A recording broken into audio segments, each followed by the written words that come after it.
Hello fellow gamers, welcome to my new LP of Fire Emblem, The Sacred Stones. By far, probably my favorite Game Boy Advance game. A few things I'm gonna say before we get started. Oops, gonna start the opening cutscene there. Okay, before we actually get started, a few things I gotta talk about. One, I promise I will complete Paper Mario at some point. Don't worry about me, I promise I will at some point.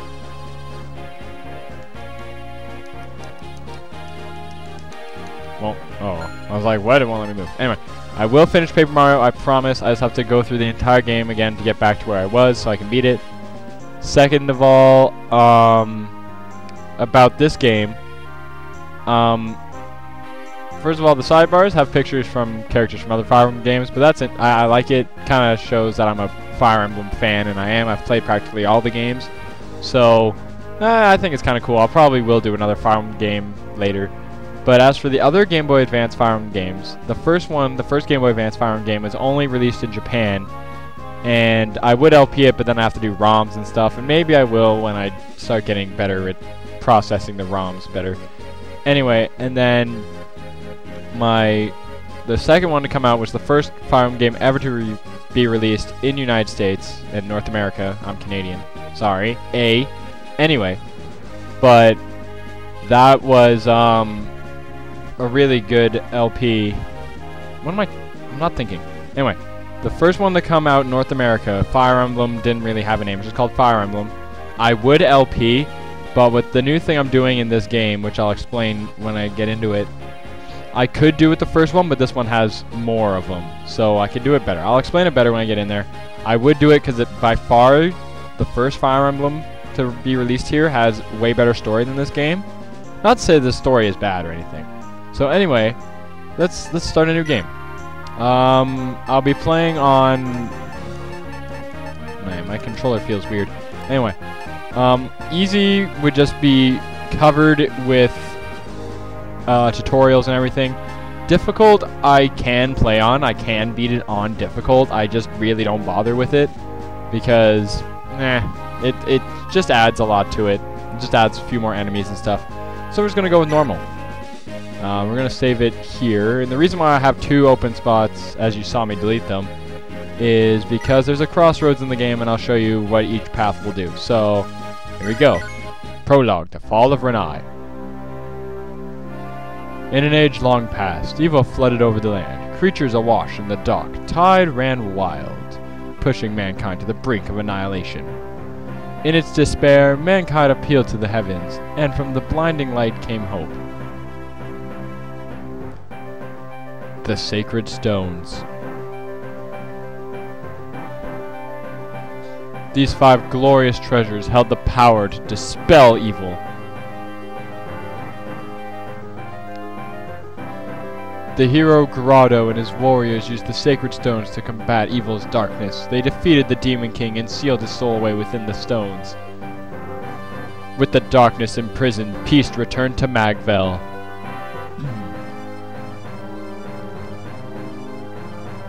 But this peace would not last.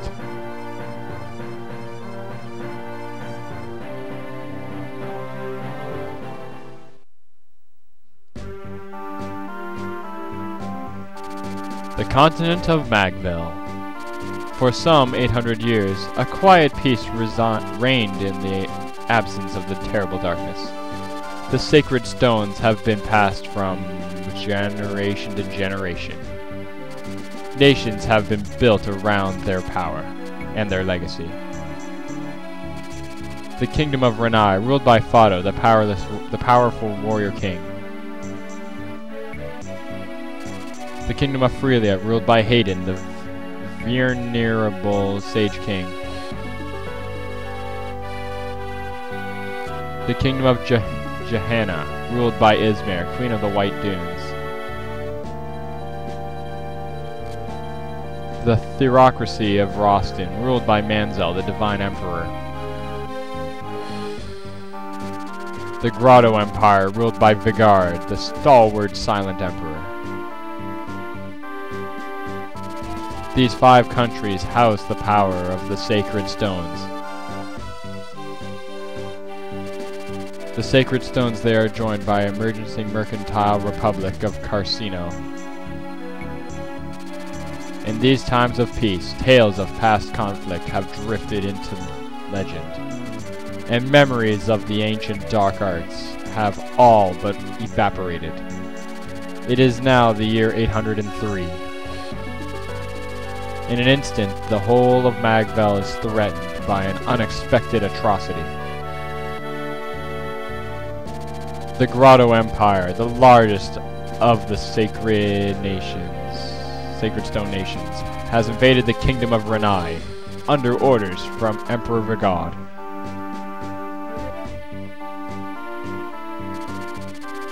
A longtime ally of Grotto, Renai is caught off guard, unable to mount any resistance. Grotto's forces move quickly, seizing one territory after another. Compounding King Fado's worries, his son, Prince Ephraim, has gone missing. Grotto's momentum carries its armies to the gates of Castle Renai itself. Renai will fall. It is inevitable. Prologue, the fall of Renai.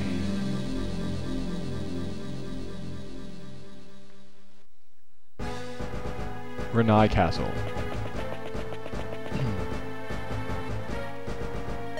Your Majesty, I bear bad news. The castle gate has been breached.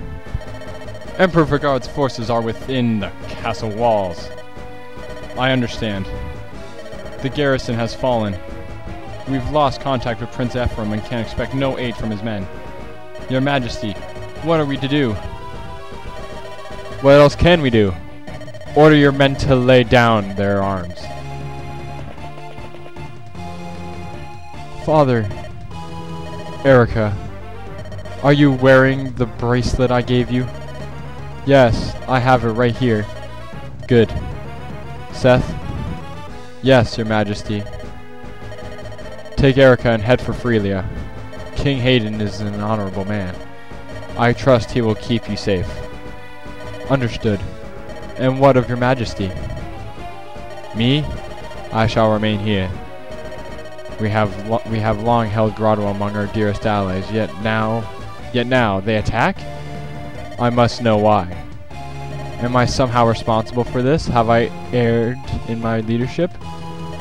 Renai is mine to guide. How could I have failed her so? Father, you can't stay. You mustn't. If you remain behind, then so shall I. Go on, Seth. Ride. Take her to safety. Father! Forgive me, Your Highness.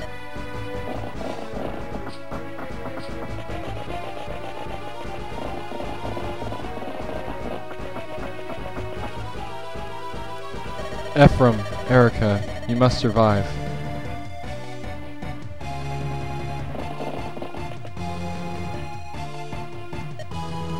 Not too much about story, they're just trying to run away. I'm already starting to run out of time. Erica gets her first sword here. And here's the gameplay. The gameplay is quite simple. You just control your guys, you move them forward like these. Quite simple. So what I'm going to do is, you saw let's just start with something new for this LP. Bam, there. Welcome to the new class bios I'll be doing for every chapter in this game. So we'll start off with the prologue. The first new unit we get is our Lord Erica. Erica is... nah. She's not necessarily good, she's not necessarily bad. She's really... her good speed allows her to set up kills and finish kills. So that's okay, but she can't really go take on people by herself, which makes her kind of useful. But to make up for her uselessness, we have the Paladin, which, as we can see from the stats, it's quite good across the board with good attack, good defense, good speed. It can move 7 spaces a turn, which is pretty big. It's the highest of any unit, I think. And you can set him up as a wall. You can make him go out and get people. He can really just go get kills for you. He's very useful. Bam, there it was. Okay, so I'm just going to use this. Use items like that. Vulneraries heal 10 HP every time you use them. And another thing I'm going to do for this LP, give me a sec here, is I'm going to start speeding up the enemy's turn. Oh boy, was not expecting that to hit me. I'm not going to lose the first level, am I? Come on. I'm going to start speeding up the enemy turns.